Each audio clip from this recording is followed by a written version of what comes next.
Ɗazu-ɗazun nan ƙasar Rasha ta doka wa ƙungiyar Ecowas warning da kada su kuskura su kai harin sojoji ƙasar Niger. Ta ƙara da cewa ɗaukar matakin soji a ƙasar Niger zai haifar da rikici, tashi hankali da kuma faɗan da ba a san ƙarshen shi ba a ƙasashen arewacin Afirka. Ta ƙara da cewa ba sa bin goyon bayan wannan juyin mulki da aka yi a ƙasar Niger. Ma'ana dai sa so su ce wannan juyin mulki ba abu ne mai kyau ba, su ma a ra'ayinsu. Ta ƙara da cewa matakin sulhu da sasanci ya kamata a ɗauka akan sojojin ƙasar Niger ba na yaƙi ba.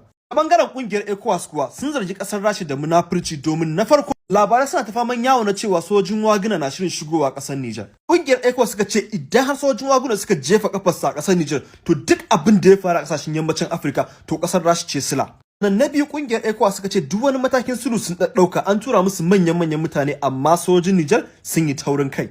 Ƙara da cewa tun gama ɗaukar duk wani matakin sulhu da ya kamata su ɗauka matakin da ya rage musu ba su ɗauka ba shine na sojoji. Dalili na uku kuma da yasa kungiyar Ecowas ka zargin kasar Rasha da munafurci shine kun fito kun ce ba kwa son wannan juyin mulkin ba kwa bin goyon bayan shi amma ba ku taba kiran sojojin da suke daga tutocin ku ba suna yaba muku ba kun ce musu kuma kun ba su da shawara ba.